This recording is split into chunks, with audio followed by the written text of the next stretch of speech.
May this video be the flame that warms your heart, illuminating your path with the light of love and acceptance.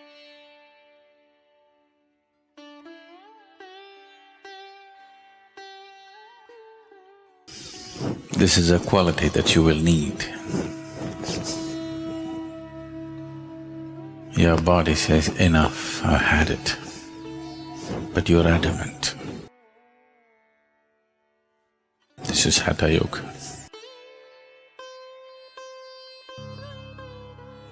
Your mind says, I give up, I can't do this anymore. But you are adamant, you simply do it. So Hatha Yoga is about creating a body which will not be a hurdle in one's life. It will become a stepping stone, but not a hurdle, not a roadblock in one's progress of blossoming into his ultimate possibility.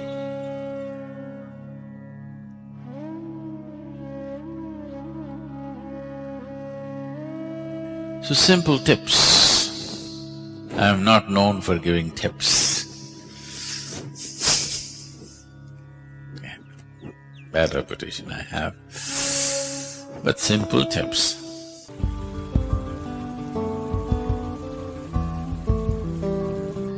In the yogic culture, there was no shower. Bath always meant dip in the river. They always went to the river, dipped, come out and do it. If you do this, your muscles will be good. So, an alternate way of doing it is, usually in our homes, the pail that we use to pour water is this big. At least it has 4 liters of water.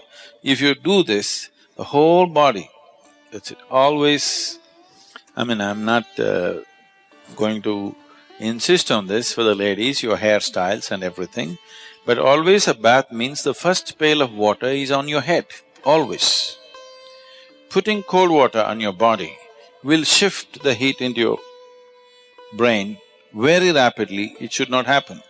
So this is why those who don't want to wet their hair, at least should take a little bit of cold water and put it, there's a point here, in line with your ears, here. At that point, you put little cold water, immediately you will see a certain cooling happens in the head region. After that, you can have bath with just the body. But otherwise, the first pail of water is over your head, not on your body. So what you do is, you fill the bucket and that's the best way to do it in the morning. The body should be immersed in water, that you're trying to create a simulated dip in the river, okay? At the same time, the whole body should be, at least the skin should be covered in water at the same time, not like this, like this, If you pour water, the body should think you're taking it for a dip. So, if you pour like this, there is a certain coolness in the system and muscles become very flexible. Shower can do it too, if the shower is forceful enough, or at least if the volume of water is good enough, shower can easily do that.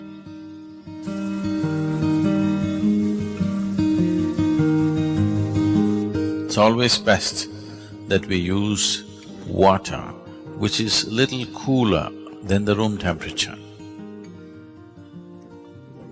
Just a certain volume of water to flow over you, or to be immersed in a water which is cooler than room temperature. Because if this happens, one thing that happens on the surface is the cells, the epithelial cells will contract. When they contract, they open up all the pores. The pores between the cells will open up. The cells themselves have pores. We don't want that to open. That will open if you put it in warm water. If you dip your body in a hot water tub, the cells will open up and take in water. that is not always a good thing to do. You put the body in cold water, the cells will contract, the in-between spaces will open, and that's important for practicing yoga.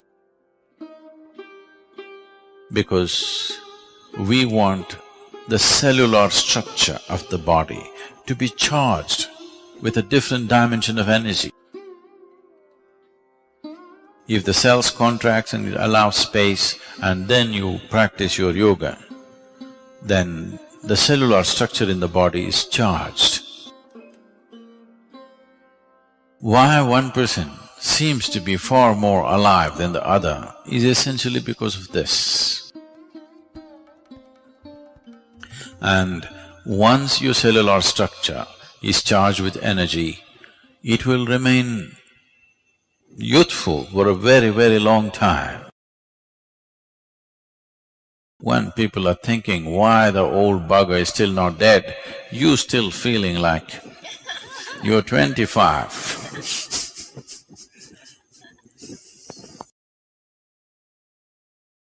Hatha yoga is a way to frustrate the world also.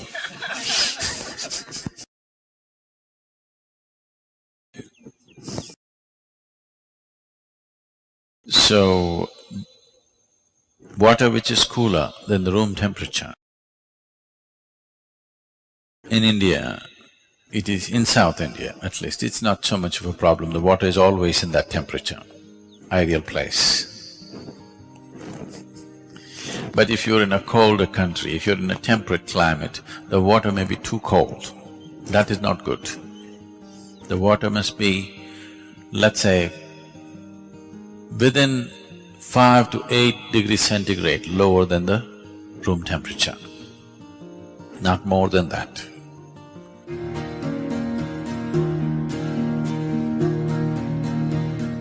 So if you have a tendency to catch cold initially, first couple of weeks, you put a spoon of eucalyptus oil in the water, cold water, and pour it over you.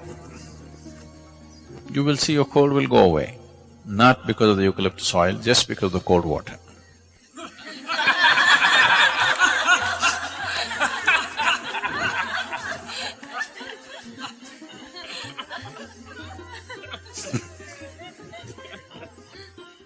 If you have an infection and something else where excess mucus is being generated, that needs to be treated differently. But as I said, the water should be just somewhere 5 to 8 degrees below room temperature, not an excessively cold water, no.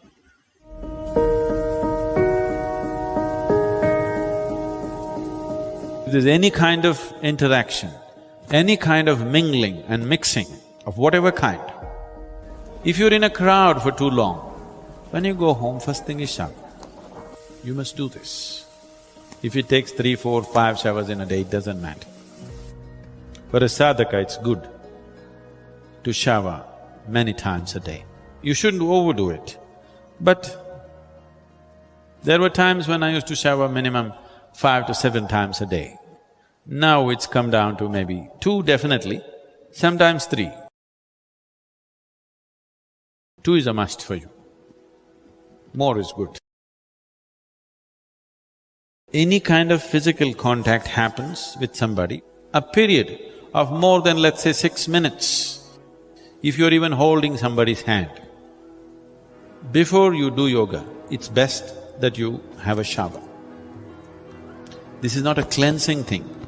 We are not trying to clean the body, that's not the point. It's not because somebody is impure, you're trying to clean your body. Yoga is a way of organizing your energies into an individual. So if any kind of transaction happened too much, if I come and sit in a program, I'm not even physically touching anybody, if I sit in a program for 2, 3 hours, first thing is shower. Because just the interaction creates a certain amount of… the integrity of your energy becomes little loose. So at any time, first thing when you go home, shower. Shower need not mean soap, shampoo, this, that. a bucket full of water, boom. Just water flowing over, it purifies. How does water purify without washing and scrubbing? Not like that. You know, in nuclear reactors, they're using certain metals, particularly metals like titanium and even platinum and few other things. If they want to purify these metals, they want metals in the purest form. In the normal laboratory process, they can only purify to a certain point, beyond that they're not able to purify. So what they do is, you make a rod of this metal and make another ring. Just move it up and down without touching. Just do this. You will see the metals will get purified. So 72% of your body is water. You just throw water over this, there is a certain purification. Not about washing the dirt on your skin, that is anyway there, that's a different thing. But a certain purification on a deeper level happens, just allowing water to flow over you. Have you seen, suppose you are very tense on a particular day, when you go and stand under the shower, you don't want to come out, you want to just stay there for some time. Those 3 minutes or 5 minutes in the shower hasn't solved any problem in your life, but when you come out, it looks like it's gone. You're like born fresh. Have you noticed this? You feel it's all gone because all that's happening is, this is largely 2/3 of it is water. If just water flows on this, certain things will change. Really referring to only the thought process. Thought process is the most surface element of your mind. I think because of European thought, we have given too much significance to the thought. In the yogic science, we do not attach any importance to what you're thinking about or feeling right now, because what can you think? Only the data that you have collected, you're recycling it, it's of no great consequence.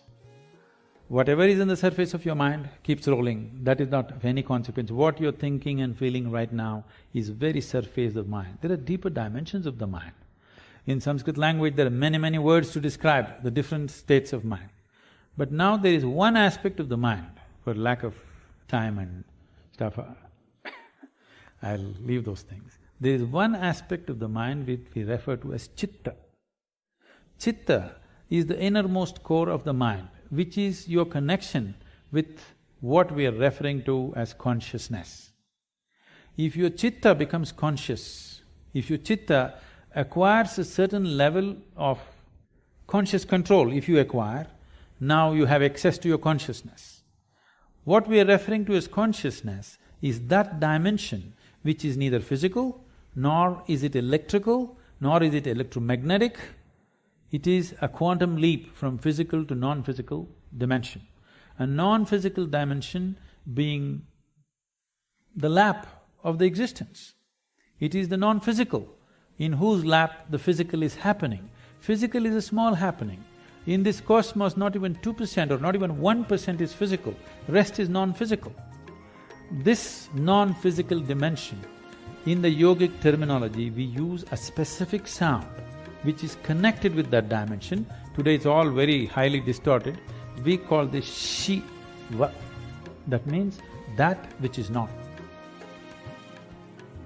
When we say Shiva, we are not referring to some man sitting up there. We are talking about a dimension which is not, but it is in the lap of this dimension, everything that is happens.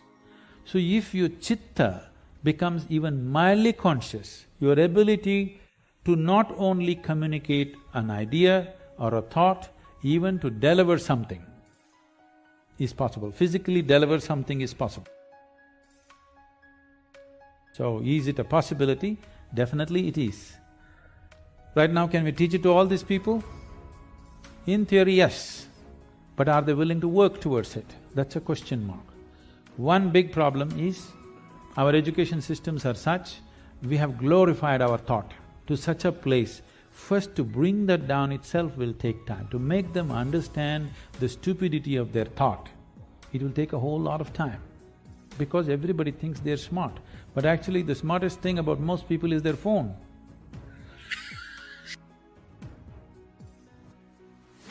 Because your thought process is just an outcome of the limited data that you have gathered. It doesn't matter if I have read the libraries of the world, still it is too limited compared to what it is, what the creation is.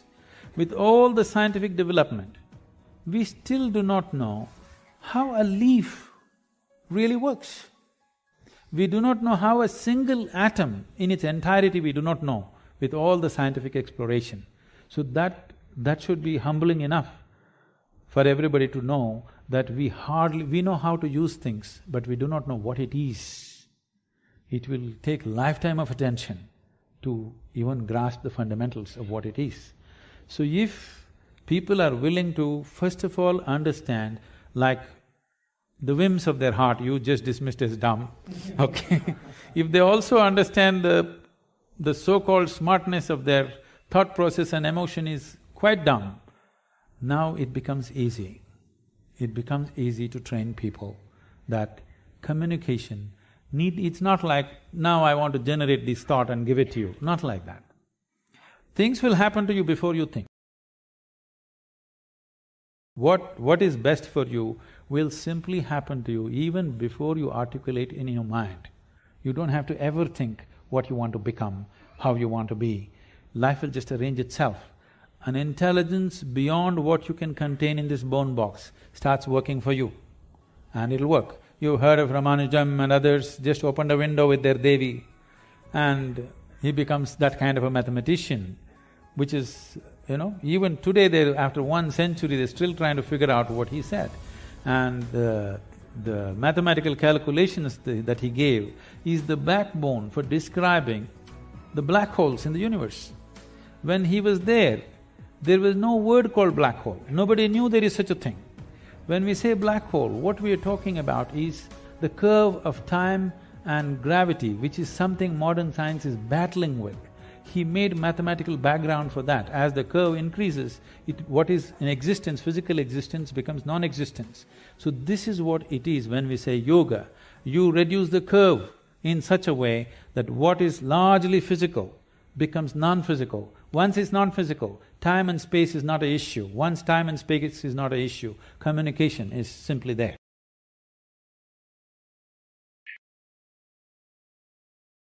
About 20 years ago, Sadhguru, I received a check for 1 lakh rupees from a retired major from Indian Army. He just gave his name, he refused to, he didn't give his address. And he wrote a small note stating that the money I am giving you is too small for the path you have chosen. But God has His own mysterious ways of giving you the rest. It had a tremendous impact in what I thought, what I wanted to do. Is it because there is something called cosmic forces which are constantly trying to help society and doing, or it's something else which is influencing people to do something which is beyond their means? See, the ideas of something wants to help, something reaches out to you. I happened to be about 4 weeks ago I was in Los Angeles and I was staying with some people there, and the bedroom was full of books. So I just picked up one of these books and saw. The author is saying, the core of the universe is love. Why would the core of the universe be love? Because this thing has been always told to people, from heaven God loves you, all these people. See, if you're having a roaring love affair right now with somebody next to you, here, will you look up and ask for rays of love to come towards you? I'm asking you. No, you made yourself in such a way nobody can love you. Now, only God can love you. If you say, God loves me, you must know you are such a pathetic, despicable case. If you made yourself in such a way, nobody can help loving you, You are a wonderful human being, isn't it? So we need to understand, there is something called human thought and emotion, human needs, of emotional needs of love, care, touch, this. The cosmos, or what you're referring to as the source of creation or divine, or if you want to use the word God, because God personifies thing, we will refuse to use that word. Let us say whatever is the source of creation, which we're referring to as God generally by religious this thing. Essentially, it is just an intelligence which is simply exploding into everything possible. If you're in rhythm with it, you will rise. If you're not in rhythm with it, it'll crush you. It has no love, it has no compassion, it has no intention of helping you, it has no intention of harming you, it has no nothing. If you understand the forces and ride it, you have a fantastic life. If you do not understand, it'll crush you. You've seen people doing surfboarding on the waves in the ocean. It is such a magical thing, just riding the wave. But if you don't do it right, if you go into the waves, it's like being in a concrete mixer, it'll just do that and it'll kill you. So one rides the wave, another gets crushed by the wave, that is all that's happening.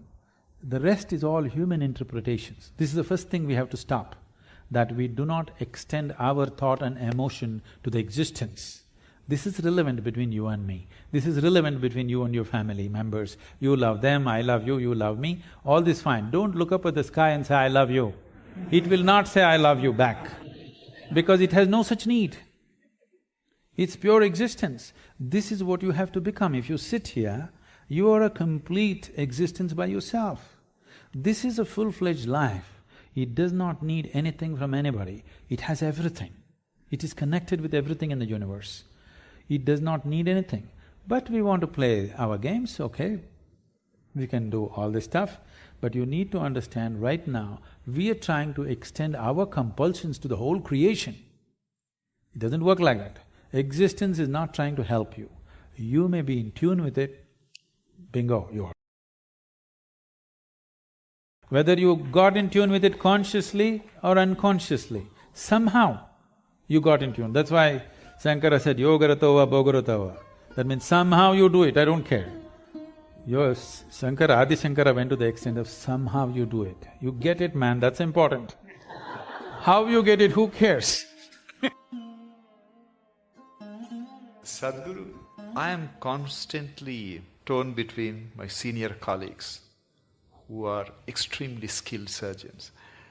Sadhguru, on the heart there are some procedures which are done by very few people on this planet. I'll give an example. I do an operation called pulmonary endarterectomy. That's the blood clots from the leg goes to the lung arteries and it clogs up all the arteries. So 25 years ago, there was no cure for this. And once you're diagnosed, you're destined to die within a year. Today, people who are on home oxygen for 2 years, 3 years, you do the operation, they can go back to skydiving or they can go to scuba diving. That's the transformative effect. But there are only 50 surgeons, less than 50 surgeons in this world who can operate. And like this, we have some of my colleagues who are extremely gifted surgeons. They are in their 50s now. And some of them are constantly talking about retirement. Especially one surgeon who is an extremely gifted surgeon who can fix any damaged valve. He is single, he has no other commitments. Every other day he talks about going to Benares or somewhere and retire, and I keep telling him that God didn't create him to retire and meditate. He has to be fixing all these problems.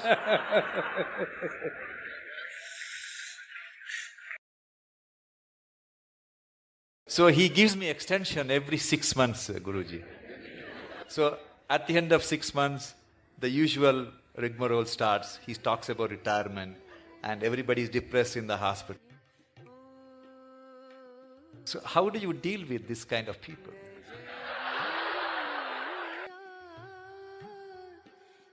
You must give him a 1-year sabbatical with me. Yes, because the need or the idea of retirement enters anybody's mind because of the monotony of what they're doing, whatever it may be. Somebody else may think it's a great thing, but in your experience somewhere it's becoming monotonous or stagnant. Stagnation is one thing that human intelligence and human system cannot take, and most of the ailments are because of stagnation. Stagnation of life. They may be getting their, once in 3 years promotion, they may be making little more money, all these things may be happening. But somewhere experientially there is a stagnation, which could be a major cause for many of the complex ailments that people manufacture within their systems. The more complex they get, you try to create more talented surgeons. I'm saying we are manufacturing the problems, we are trying to manufacture a solution. I think as we offer solutions, people who have already gotten into problems, they need solution. But it's very important that we teach people how not to create these problems, so that instead of 50, you have to produce 5,000 expert surgeons to attend to all these people who are on self-help to illness. So I would say a surgeon who has a certain competence and who has worked through his life, if he wants to explore something of his own nature, that would be the greatest thing to do, because he's not a man without commitment, not competence. When competence and commitment is there, you should not run him through the rigmarole and destroy that possibility. It's important that he explores something of his own nature, which will make him… you don't know what he'll come up with. You cannot even estimate what he may come up with. I think a sabbatical is good. He may come up with something that you've not thought possible. I will convey your message, Sadhguru. I'm sure he's watching this program.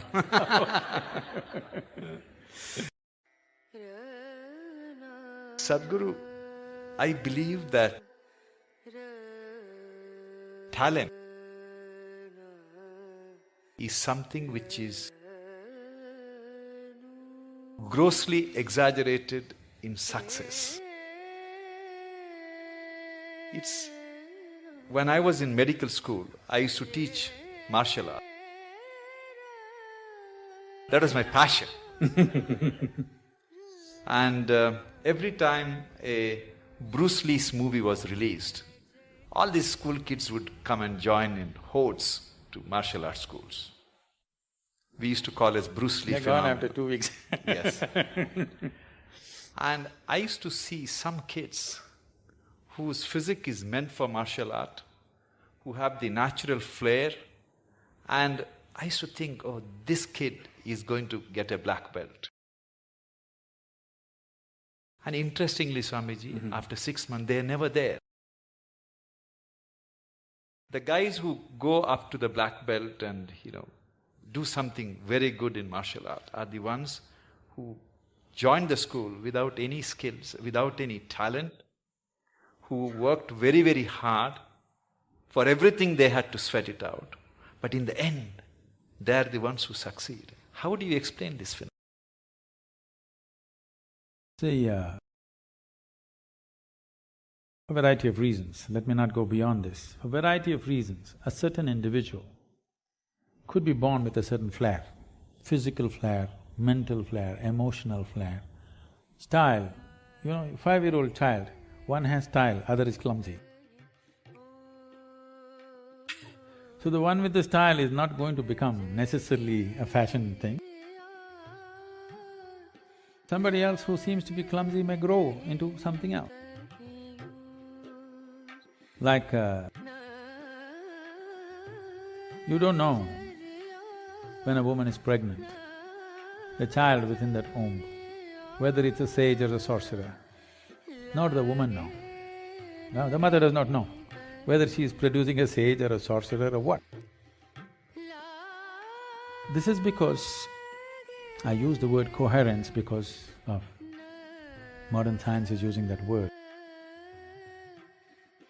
Who you are here right now, as you sit here,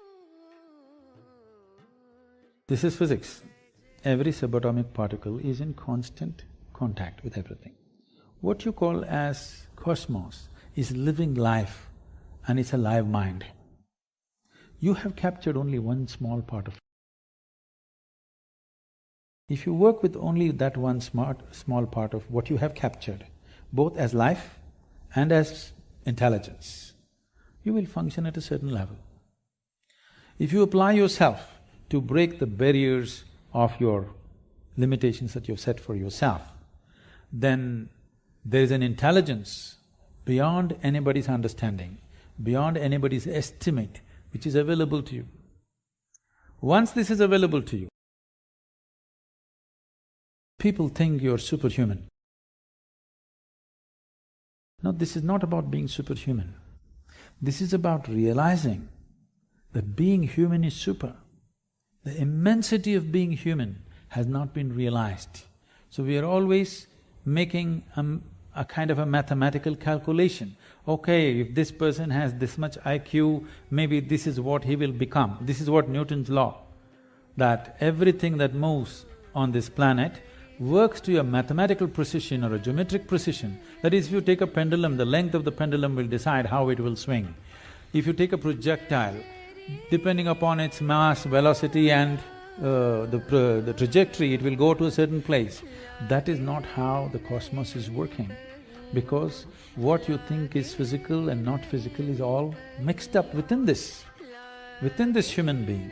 The physical self, the psychological self, the emotional self, and who you call as myself, the life within you, the fundamental life process, these are all different dimensions.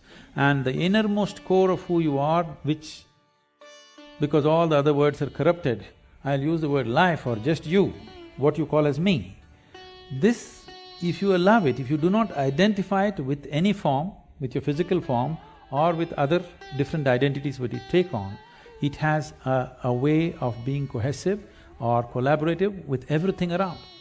When we say somebody worked hard, all he's trying to do is stretch his boundary of identity, isn't it? He's trying to stretch his boundary. If he succeeds to stretch his boundary, something that he never thought possible or imagined that is within his competence or capability becomes his. Miraculously, I can show you hundreds of people who come to me, we prepare them for a certain period and then we initiate them. In 24 hours, you will see the shape of their face will change. Genetics are altered in 24 hours' time. You can see the photographic images, they have actually changed dramatically overnight simply because of a certain extension of their identity. So, in the Indian spiritual milieu, so when you say spiritual, we must understand this. This is not about looking up or looking down. When we say spiritual, we are talking about transcending the limitations of physical. So right now, the physical is here as if it's a solid entity in people's experience. But modern physics is telling you and medical science is beginning to tell you, or if people don't understand, if they just hold their nose for 2 minutes, they understand that they are not an independent existence. It is in transaction, not just in terms of breath. Even on the level of subatomic particles, it's in constant transaction. If this transaction becomes even minutely conscious, suddenly you have immense capabilities that you never thought were possible. Biological identity is the most limiting identity that you have because it limits to the area of your body. Now when you strive, you break this. It doesn't matter in what way you strive. Most people strive in unconscious, unscientific, simply out of striving, they do things. But there are ways to strive scientifically in a proper way. There are tools to strive with specific direction to break the limitations of who we are. If you break this boundary, the subatomic particles are transacting, the intelligence is transacting, only you're missing the whole game. If you don't miss the game, if you are in the game of life, not in the game of thoughts and emotions. You're in the game of life. Suddenly, just about anything you want, you can do, not this or that. I'm saying anything a human being can do, simply if he breaks his barriers. And these barriers are many levels, but the most fundamental thing is the identity.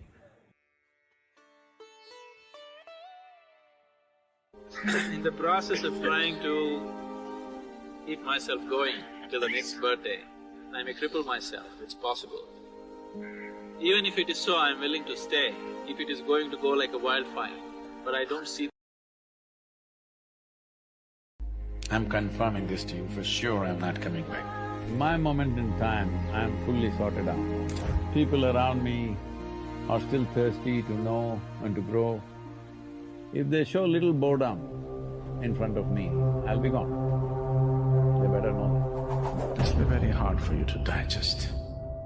I'm devoted to you. Devotion does not mean that I have to bow down to you or touch your feet or sing your praises. In every way, I live for you. That's devotion. I took this very birth to make this happen for you, and that's devotion. When you hold someone's well-being above your own, that's devotion. Somewhere we knew that such a day will come where you will leave us, but when it happened in this manner, it was like a sudden hit on your face, you know, that, okay, what we thought is a long distant reality is starting to hit us now. Renowned spiritual guru Sadhguru underwent surgery at a Delhi hospital for a life… You can see it right there, but they are going about totally unaware of it. I would just cry. If I see people, tears would come. Now I got seasoned and I just laugh at them because there's no other way to handle life, you know. One of the ways is, now there is a wall, you jump up and fall down, you have a glimpse of the outside. There are many jumping methods. We can make you jump and have you see a glimpse of it. The glimpse is shown to you because that is not the end of it, that is the inspiration. If you don't have a glimpse, then you don't have the momentum to keep it going, isn't it? Mind becomes hopeless. Oh, maybe there is nothing beyond this. Maybe this is all there is after all. Eating, sleeping, reproducing, dying. What else is there? This is all there is to life. You'll try to convince yourself. So a little glimpse is given so that now suddenly everything here becomes stale. You want to know something there. The glimpse is only an inspiration to give you the necessary momentum to go on with life, to go on with the search and seeking. Now, jumping and looking beyond the wall was good at one time. After some time it becomes frustrating because it's just one moment looking and falling back again. So what we need to do? Now jumping is not good enough, we need to build a ladder, isn't it? I have always described yoga as a ladder to the divine because now you're learning how to build a ladder. Most people think, generally in the world, they believe that if they die in their sleep, it's wonderful. What a horrible desire. You want to die unaware? Because you're so scared, you think dying in sleep is better than dying awake?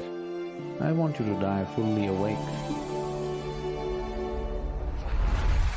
This whole process of how to die, I have learned to always transform pain into a possibility. There is a whole art and a science behind it as to how to die. What are the conditions you must set up so that you die properly? Meditation is like death, please see. If you really become meditative, it's almost death-like. Everything that you call as myself will die in meditation. Your personality, your accumulation, everything just falls apart. So in that moment, untying the bondages is easy, that's why meditation. So if you did not meditate, at least death, at least the natural process that is offered to you must be made use of, isn't it? A person who meditates is consciously willing to die every moment of his life. That's why he goes into meditation, so that he's constantly aware of the mortal nature of his existence, so that he doesn't become egoistic and stupid. If you know you will die tomorrow, suddenly you will see, you will have no anger, you will have no remorse, you will have no hatred, you will have no jealousy against anybody, you will become very loving and nice. An intelligent being will live with this awareness. It could be just today. Why tomorrow?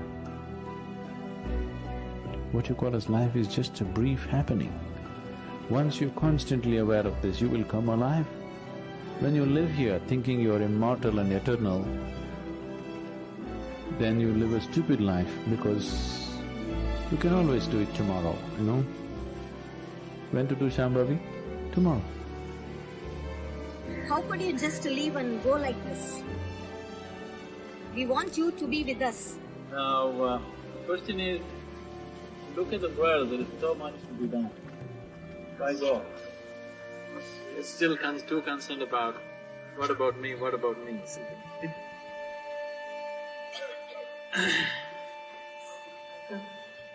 Whatever, if you can call this a fire, this fire is choosing people selectively, it's not going like a wildfire.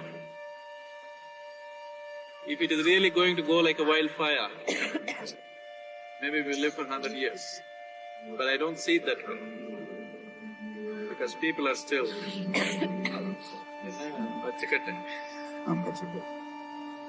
the process of trying to keep myself going till the next birthday. I may cripple myself, it's possible. Even if it is so, I'm willing to stay, if it is going to go like a wildfire, but I don't see that. Isn't it? Even in our lives, still it's just a part of our lives, isn't it? It's not the whole. So we better pose that question to ourselves, why?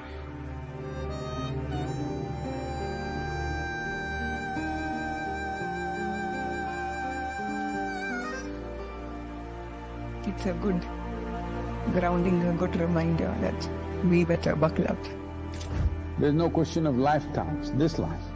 My concern is this life, because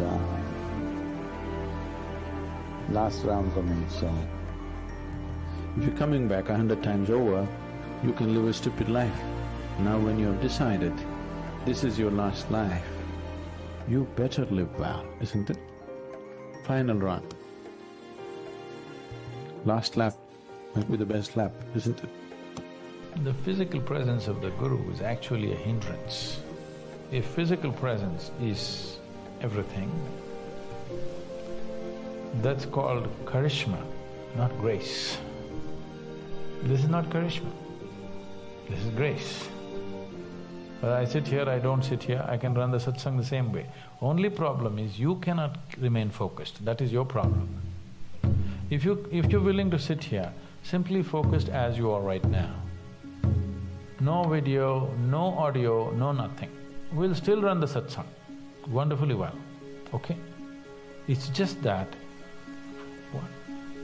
The unfortunate reality for many masters in the past has been this, that always the spiritual processes that they started always gathered much more momentum after they left. For most of them, it is so. So you want to do it that way? That is also fine because the physical absence will make the other presence very powerful always.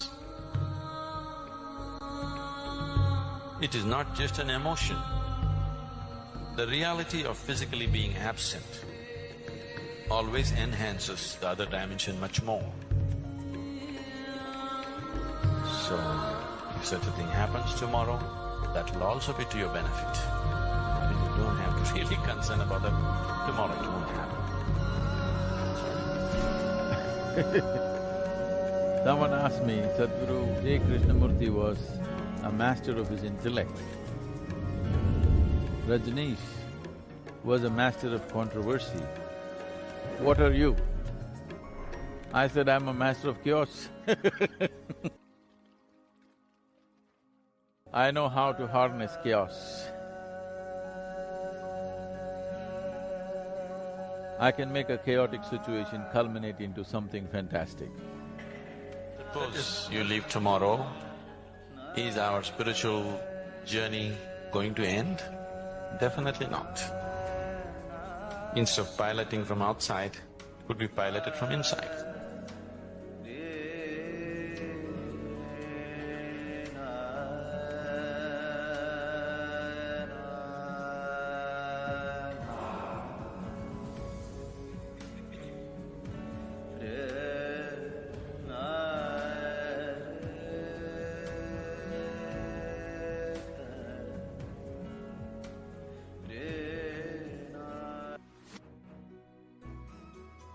I just have one question today. I believe you've talked about expectations, and I feel that sometimes I tend to be too inclusive in society. Oh, what is the too inclusive? I get over-attached to the people around me. No, that's not inclusiveness, that is being exclusive. See, if I get attached to you only in this whole crowd, is it being exclusive or inclusive? Exclusive. Yeah, don't give wrong labels. You're calling exclusiveness as inclusiveness, that's trouble. I just want to know, how do I make sure that I get rid of the expectations I have from people and not let whatever their opinions are about me get to my head? There are two openings which allow things into your head, these two.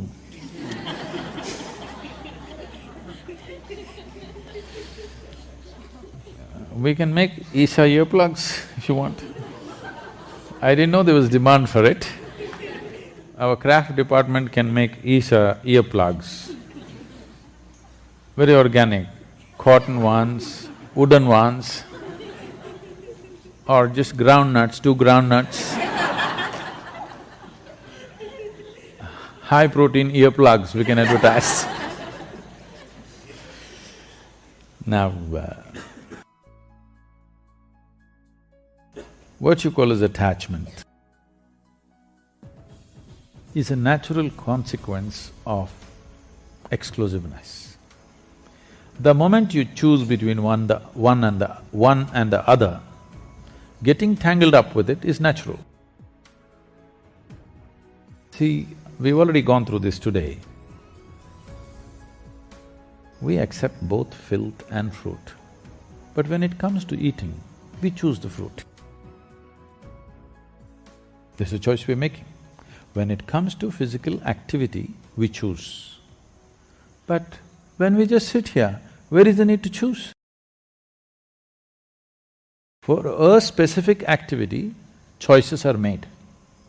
But for the rest of the life, there is no need to make choices every moment of your life. Inclusiveness means this. Inclusiveness does not mean you have lost your discriminatory sense. You have your discriminatory sense. Your discriminatory sense is useful only for performing action, not for being here. For being here, you need not be discriminatory in any way. To be alive, if you discriminate, it will not work. But to act, you need discrimination, otherwise you cannot act sensibly. So this problem of getting attached or overly attached to one will naturally lead to another consequence of having deep aversion to many others. See, to balance your so-called love with one person, you will have to have deep aversion to a whole lot of people. You can't stand them. Please carefully watch and see, this is how it's working. Whether you're… maybe those people with whom you have aversion, you may not notice it unless they happen to be around you. You have aversion, but because they never came near you, it's not felt. But if they happen to come here, you will feel it, because this balance is always happening. Now, your expectations about people, this is not just about people, this is everything. What is the source of all human misery on the planet? Life is not happening the way I think it should happen. Is there any other cause, I'm asking? Life is not happening the way I think it should happen. This is the only source of misery in human life, isn't it? Tell me, Is it easier to change your thinking or the world?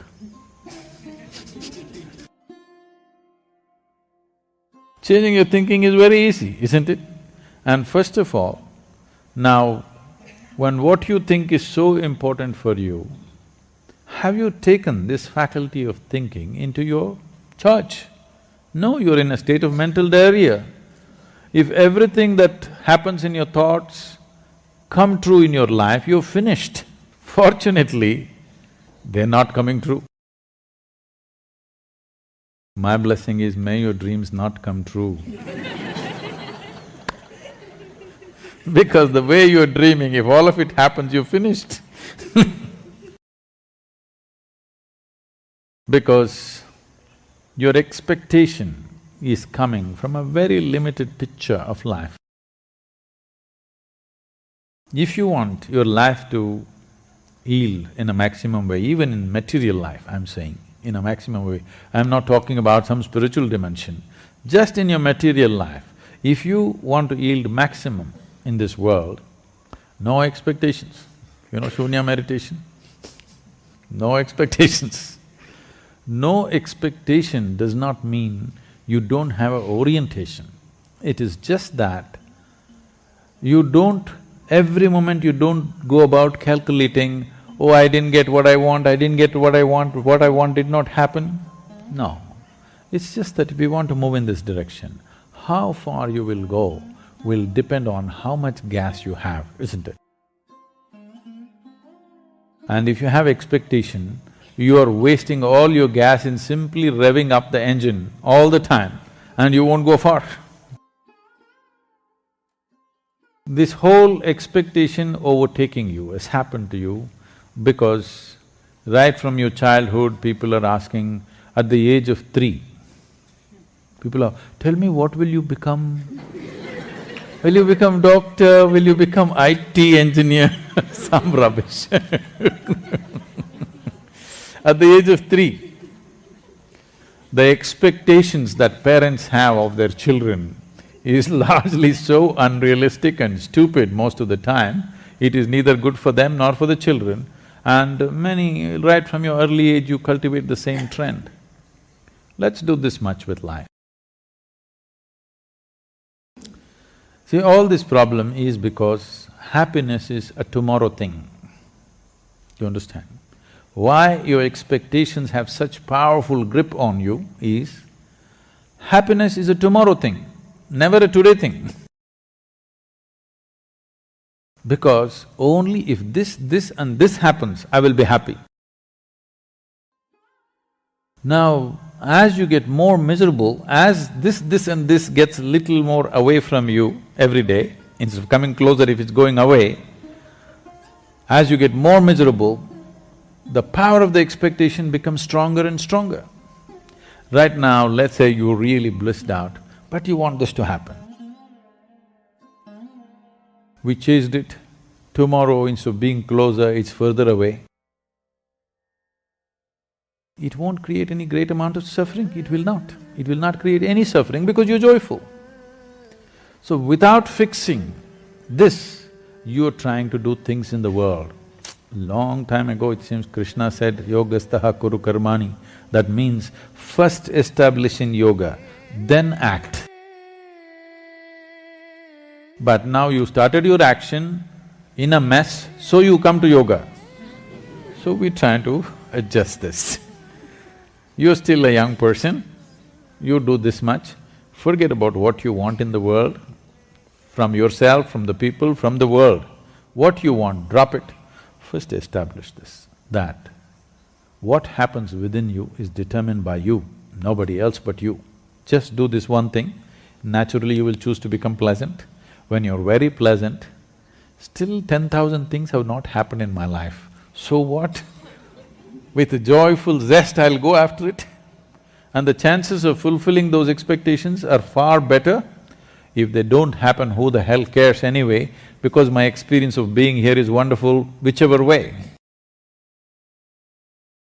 Without fixing the fundamental, we're trying to run away. We have not fixed this, but we are trying to take this somewhere.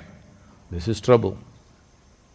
If you want to drive your car, you must see, first it's properly fixed. Two wheels are loose. It's on the jack. Now you try to drive, you know it's going to be a disaster. You're still a young person. There's no need for anything to happen in your life right now. This is a time to establish yourself. This is not a time to drive. If you drive before you fix the wheels, it's going to be painful and disastrous. Don't do that to yourself.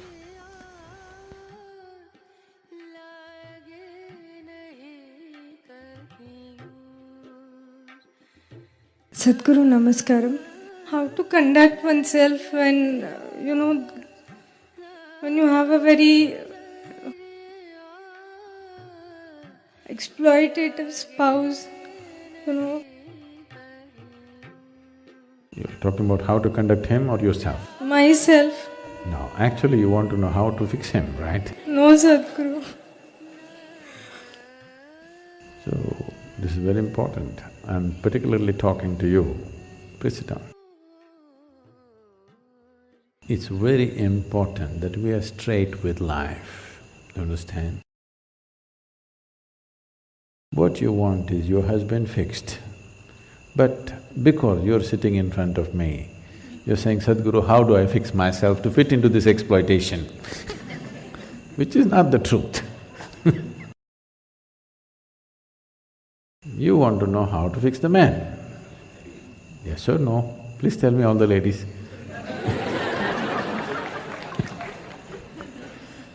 If you perceive him, we don't know what he is, we're not talking about your husband.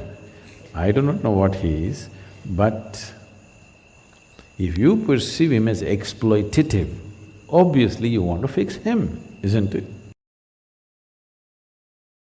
If you perceive yourself as a problematic wife, then maybe some thought about maybe I want to fix myself will come up. When you perceive somebody as exploitative, the intention is to fix them, isn't it? But we don't want to be straight about that, because the culture doesn't tell you, the culture tells you fixing your husband is not a good thing. You must fix yourself. So, if you get a headache, go for a foot surgery. Then the foot will be aching more than the head. Kind of fixed. At least your attention is gone. So it's time. If we are concerned about life, it's time that we are 100% straight, at least with ourselves. Maybe in the world we don't know what profession you have, what situations you have, we don't know how straight you can be. I will not interfere with that, but at least with yourself, you must be 100% straight, very important. Otherwise, neither yourself nor your life situations will ever get fixed, simply complaining and going on. Life will be a lifelong complaint for a whole lot of people because they don't want to address it, they want to beat around it. So, husband fixing program we must do.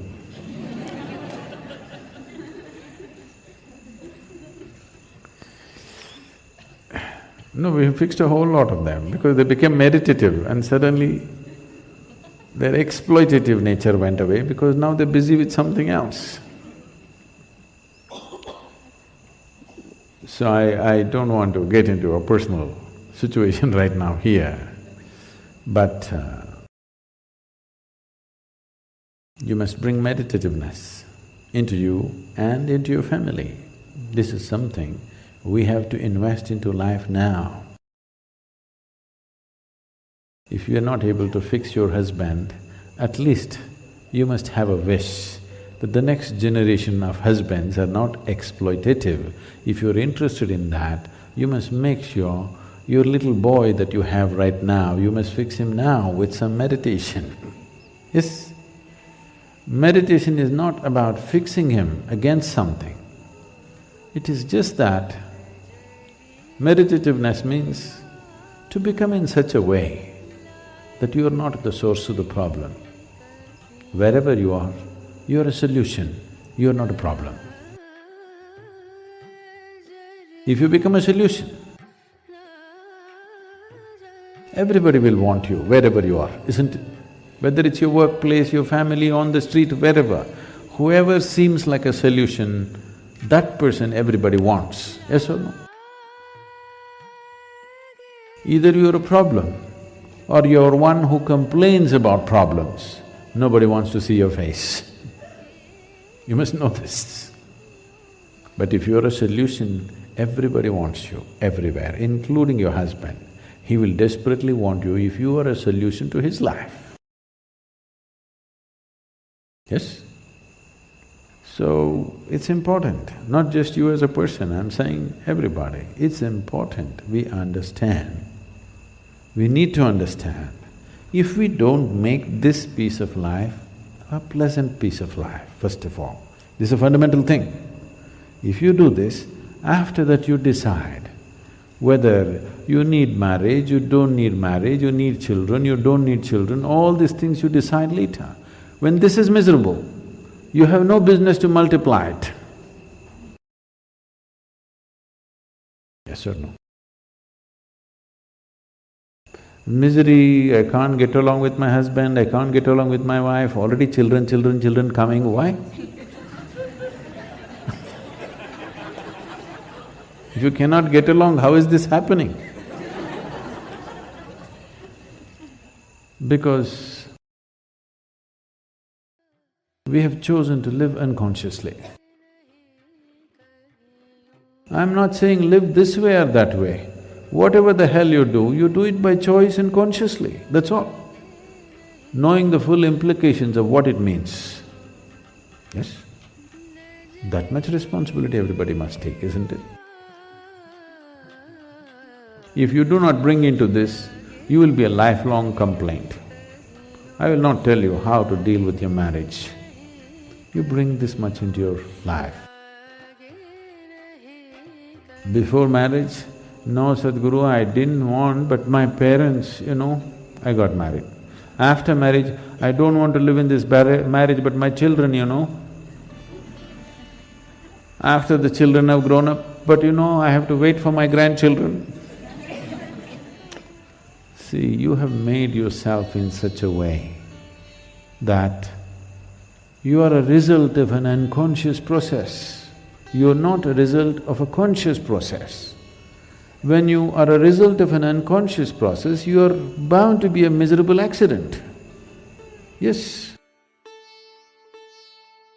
It's time every human being takes responsibility to at least change this much, then we can talk about big things.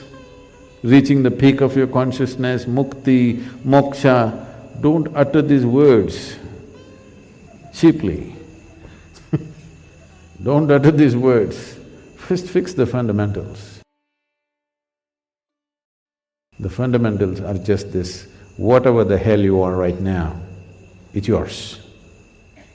Either you must have the courage to change it, or you must learn to settle into it. Yes? Yes or no? Either you must have the courage to change it, or you must learn to settle into it. One of these things you must do. Simply endless complaint for the rest of your life is no good. It is just that we must understand, if we are in a certain state, everything feels like it's against us. You fix this, after that you decide which way your life should be. You stay there, there's a consequence, you get out, there's a consequence. Everything there is a consequence. But at least let it be a conscious consequence. Instead of being a helpless, unconscious state of existence. 3:45, 3:40, I just come awake, because some changes happen in the nature at that time. My body just comes awake. If I want, I can get up and do what I want. If I don't want, I can sleep some more, but it always comes awake. So you have to bring some sensitivity into the system that, see, you are a product of this planet, yes or no? Whatever nonsense individuals may think about themselves, we are all just a pop-up from this planet. You've seen those pop-ups on the computer screen? Pop, pop, yes? You're just a pop-up, you'll be gone. You can't believe you will be gone. Ah, me, I will be gone. Yes, all the very smart people, countless number of people who walked this planet before and you and me, where the hell are they, huh? Not a sign. All became topsoil, isn't it so? Weren't they pop-ups? Aren't you a pop-up? Poop, poop. You may think you have a great life and this and that. As far as the earth is concerned, it's just recycling its soil. Just throws you up and draws you back, throws you up and draws you back. So in this little pop-up, the important thing and the most important thing is, you create sensitivity within you, such sensitivity that every dimension of life comes into your experience. Before you fall dead, is it not important you experience this life in this fullest possible scale? Yes or no? Experience means people think we must party every day. No, no, same damn thing how many times you will do. There is much more for the human life to explore. You must become sensitive. When I say sensitive, because the word sensitive is used in a wrong way in the sense, when people say, oh, she's very sensitive, we are supposed to understand, she will get hurt for just about anything. Yes? No, being sensitive to life and being ego-sensitive are two different things. Being sensitive to life means if you walk into this hall, you experience everything that's here, you don't miss a thing. If you walk outside, you don't miss a thing. Every dimension of life should come into your experience. This happened. Shankaran Pillai bought a work… what? He bought a work donkey. And the man who was selling the donkey said, see, this is a very sensitive donkey. You cannot beat this donkey. You cannot use bad words, you cannot abuse this donkey. Shankaran Pillai said, that's great. Every day I'm tired of beating these donkeys and abusing. Every day I have to use filthy words to get these donkeys moving. I like a sensitive donkey, and he paid little extra bonus for the sensitivity of the donkey and took it home. He left it in the barn, and tomorrow morning he has to go to work. He went there and told the donkey, please, let's go. No response. He said, please, let us go. Nothing. He went down on his knees and prayed. Nothing. You're not supposed to abuse it, you're not supposed to beat it. Not knowing what to do, he went back to the man who sold the donkey. See, I requested, I pleaded, I prayed. He's not responding, what am I supposed to do? That man said, is that so? Let me see. And he came. He picked up a thick stick like that. One whack on the head. And then he threw the stick and said, come. The donkey followed. Shankaran Pillai got furious, you idiot, you said it's a sensitive donkey, and the way you hit this animal, I've never hit an animal like this in my life. He said, no, no, no, he's very sensitive, first you have to get his attention. So, developing sensitivity means, if you simply close your eyes, you must know what phase of moon it is right now, because all this is playing in your body. Every day it is playing in your system. Do you see if it's a full moon or a new moon, the entire ocean is coming up? There are tides, isn't it? You ever been to the ocean side or you don't? You do? There are tides? Yes. The whole ocean is trying to rise. 72% of your body is water. You think nothing is rising? It is. For every position of the sun, moon and many things that are happening to the planet, they're happening to you. You must become life-sensitive. Then you will know how to manage every aspect of your life. Don't become ego-sensitive, don't become society-sensitive. Life-sensitive if you become. What's happening with this life if you know this one thing all the time? You will see, you got your GPS on. There's really no problem, you will never get lost. It doesn't matter who says what kind of situations you're put into, you are never ever lost because you're life-sensitive. This is all this life needs, that this has to become life-sensitive. Right now, we have developed a psychological structure which has got nothing to do with life, it's got something to do with the social scene, got nothing to do with the life. Thank you very much. I think people… Are we okay? Because people were looking at watches, so I thought I've exceeded my time. That was the last question we were taking. If you have any other questions, you can put it up on social media. Sadhguru, we would like to thank you so much for gracing us with your presence today. We would like to thank…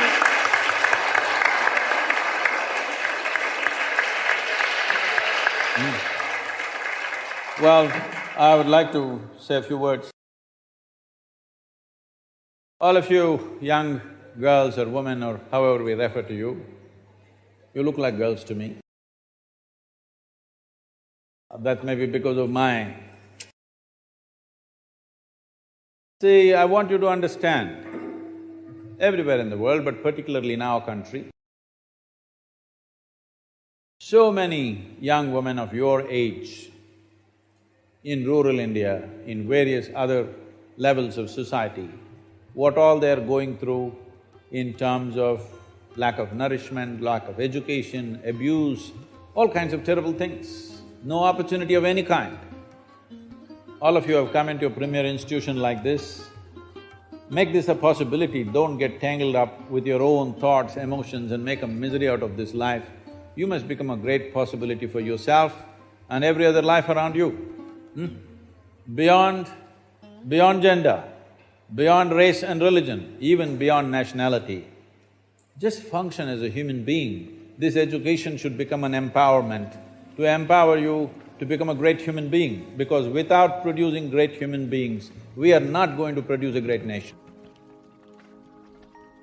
May the best be with you. Thank you very much.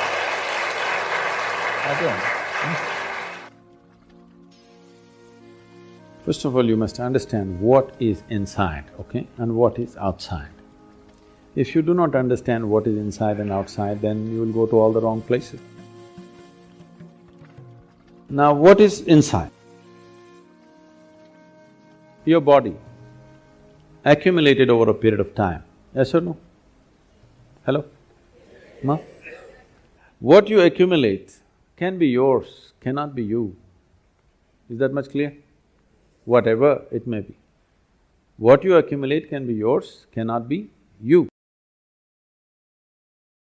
So this body is an accumulation. What you call as my mind, the whole content of the mind is accumulated depending upon what you're exposed to in your life. So your body is a heap of food, small or big. Your mind is a heap of impressions, again small or big. Between these two heaps, where the hell are you? So, inside, outside, leave these words because when it comes to language, there is only that much leeway. So within that, maybe different people are trying to use it in different ways. We don't know in what context they used. You put everybody into one bundle and say, all of you said this, I don't know who these all people are. Different people employed different methods around them, looking at the people around them, what was best suitable for the people around them, accordingly they would have worked most probably. If they're genuine, they would have worked with the people around them, not with concepts from somewhere. Looking at an individual person, you will do something, what works for that person. What you do with this person may not work for another person, you will have to do something else with that person. But you're talking about a generic inward-outward. So first determine what is inward-outward.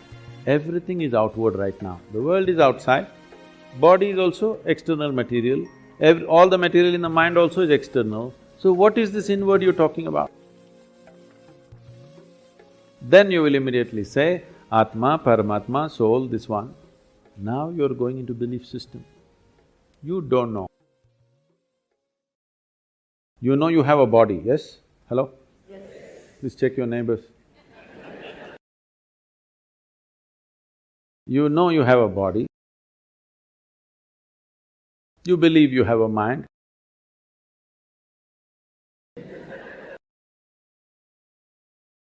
But to some extent you know. But rest is belief. Yes or no? Yes. I'm not questioning whether it's true or false, let's not go there at all. But it's belief, it's not yet in your experience. If you talk about something which is not yet in your experience, to put it bluntly, you're just a bloody liar. That's what it means. But because lies are holy, lies are written in scriptures, lies are repeated by all kinds of people who are dressed in different ways which are supposed to be holy though ridiculous. Because of this, you're not supposed to question these words. Anywhere you go, first thing is people say, Sadhguru, what about the soul? Then I ask them, which soul, right or left?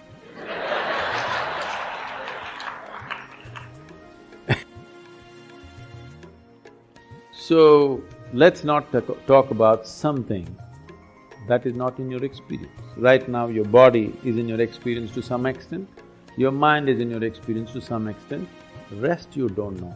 But we can infer. If I have to accumulate this much body, if I have to accumulate this much mind, something more fundamental must be there. Yes?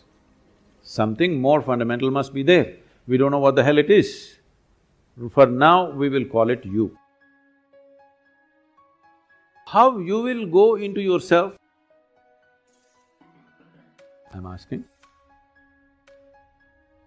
You can go into this hall, you can go out of this hall. How will you go into yourself, I'm asking? Saying, let's leave this is not the way. You do this way.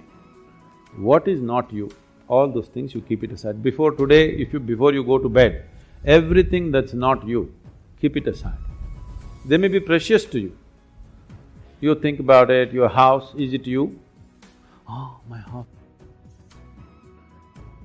All right, you have lots of passion about it, but all right, keep it aside. Your husband, is it you? No, that's easy, he's not me.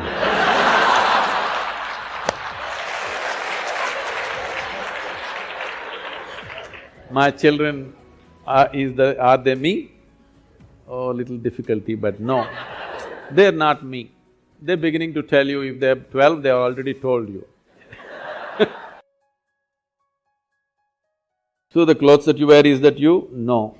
The body that you wear, is that you? No. All these thoughts and emotion, is this you? No.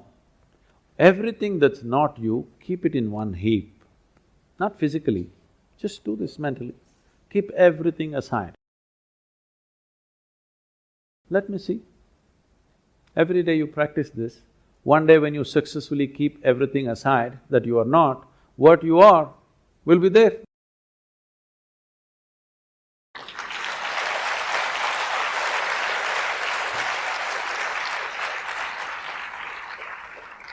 We have too many ideas about things that we have not seen. It's a big problem. Shankaran Pillai went to Britannia. Can I? Shankaran Pillai went to Britannia Industries to find a job, So they were looking for a really smart, far-seeing sales manager. So they asked him one question, which is further, Mumbai or moon? Shankaran Pillai thought. He said, Mumbai. He said, what? Mumbai is further than the moon? He said, yes.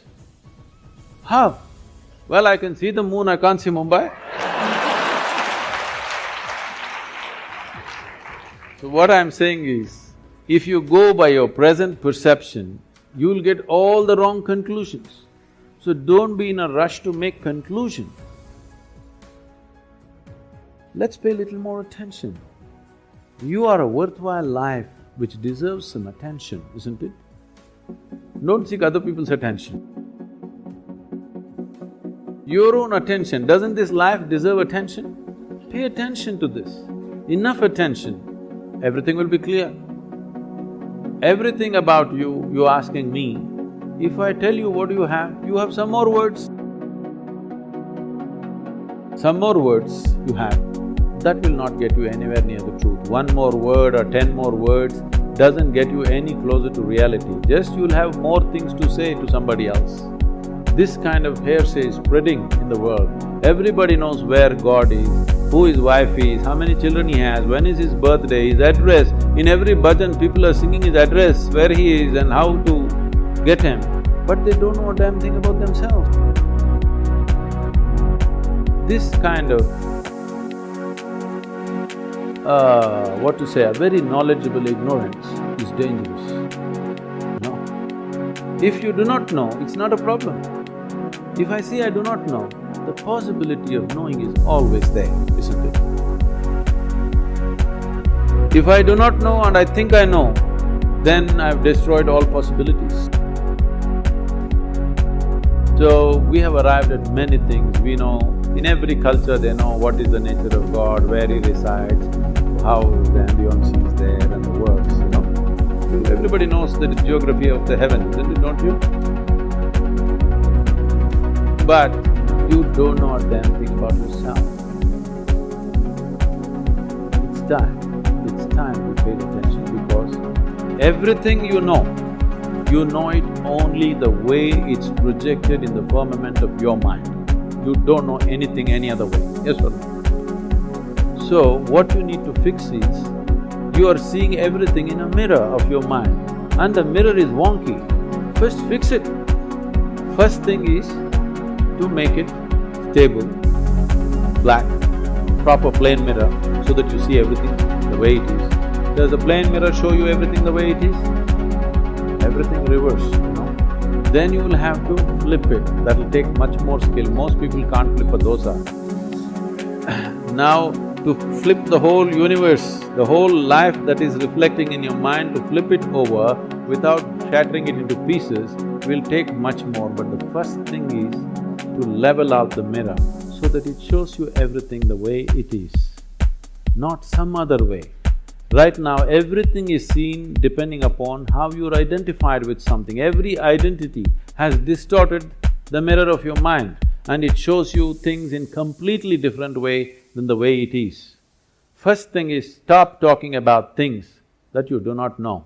No soul, no Atman, no Paramatman, no God, no divine, no heaven.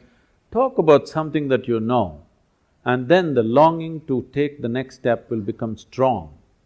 Otherwise, when you know the geography of the heaven, what is the need to pay attention to anything?